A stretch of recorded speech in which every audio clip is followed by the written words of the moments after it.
Classes और objects के बारे में बात करते हैं।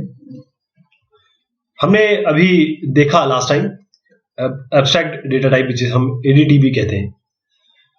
और ध्यान दीजिएगा कि एडीटी और ऑब्जेक्ट ओरिएंटेड डिजाइन दोनों साथ चलती हैं। मैंने जैसे आप स्टार्टिंग में फर्स्ट लेक्चर में ये बताया था कि हम ऑब्जेक्ट ओरिएंटेड डिजाइन पैराडाइम या कॉन्सेप्ट के हिसाब से डेटा स्ट्रक्चर को देखना चाहेंगे इस पर्टिकुलर कोर्स में। तो ऑब्जेक्ट ओरिएंटेड डिजाइन अगर हम प्रोग्राम का करें तो हम करते क्या है इसमें कि डेटा आइटम्स को लेते हैं या जो वैल्यूज होती हैं उनको लेते हैं और उस पर ऑपरेशंस परफॉर्म करते हैं और उनको हम क्लासेस नाम की संज्ञा दे देते हैं। तो क्लासेस हैं क्या? ये डेटा टाइप्स है एक्चुअली, और ये इनके जो इंस्टेंसेस हैं वो ऑब्जेक्ट्स कहलाते हैं। तो objects are actually the instance of class. Objects उनके पास डेटा भी होता है, उनके पास फंक्शन भी होता है। तो अगर हम स्पेसिफाई करना चाहते हैं क्लास को तो कैसे करेंगे? दो चीजें, खासतौर पे जो सी तो मैं तो खैर ऑब्जेक्ट ओरिएंटेड है ही नहीं, C++ और आगे जावा वालों के लिए बता रहा हूं मैं। क्या करेंगे आप? Specification of the functions that other class can call. अगर आपने एक क्लास बनाई, आप उसके फंक्शंस अलग रखेंगे तभी तो दूसरे क्लासेस उस फंक्शंस को कॉल कर पाएंगे। तो हम क्या करेंगे, ये इसको एक एब्स्ट्रैक्ट डेटा टाइप की तरह बनाएंगे और ये स्पेसिफिकेशन एब्स्ट्रैक्ट डेटा टाइप का हम .h में रखेंगे। .h यानी कि हेडर फाइल। इम्प्लीमेंटेशन, अब आपने जैसे कि फंक्शन का एक तरीके से प्रोटोटाइप कहीं दे दिया, ये .h में चला जाएगा। उसका डेफिनेशन कहाँ देंगे, उसके बारे में कि जो बॉडी है वो कहाँ बनाएंगे, उसको आप .cpp में बनाएंगे। एक्चुअली इम्प्लीमेंटेशन आप .cpp में करेंगे। तो इससे क्या फायदा हो गया? हाइडिंग cpp बाकी क्लास से हिडन है, .h केवल पता है बाकी क्लासेस को। तो हाइडिंग का फायदा क्या हुआ?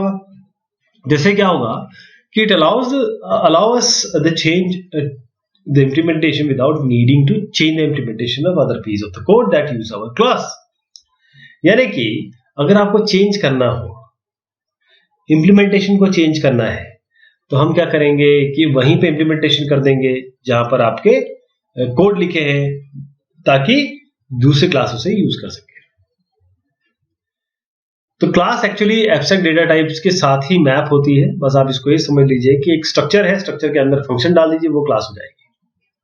इस तरीके से समझिएगा। वैसे स्ट्रक्चर और क्लासेस के बहुत अलहदा डिस्कशन है, बहुत इनके ऊपर बहुत रिसर्च हो चुकी है।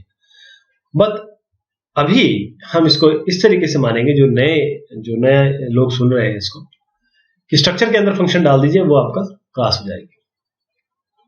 जैसे एक कार है, अगर उसकी क्लास बनानी है तो हम क्या बताएंगे कि एक्सेलरेट होती है, स्लो डाउन होती है, का उसका नाम होगा, उसका कलर होगा, उसमें लाइट स्विच ऑन ऑफ होता है।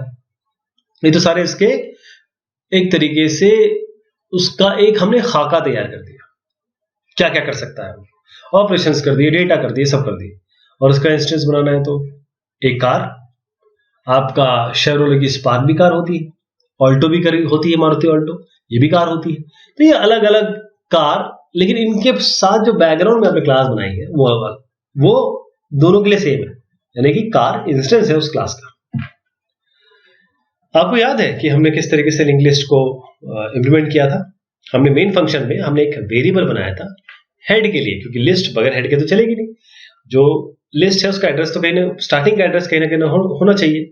उसके साथ हमने फिर फंक्शंस भी दिए, ऐड और रिमूव करने के लिए लिस्ट से, और ट्रैवर्स करने के लिए भी दिए, जैसे प्रिंटिंग करने के लिए। तो डेटा स्टोरेज और फंक्शन यहां पर हम एक साथ मिला रहे हैं। ऐड और रिमूव फंक्शन बिल्कुल यूजलेस हो जाएंगे अगर हमारे पास डेटा ही नहीं होगा उस पर ऑपरेट करने के लिए, ठीक है? और क्लासेस एग्जैक्टली क्या करती हैं कि इन दोनों को जोड़ देती है, फंक्शंस को और डेटा को। तो जैसे आप और एक्सपीरियंस होने लगेंगे तो आप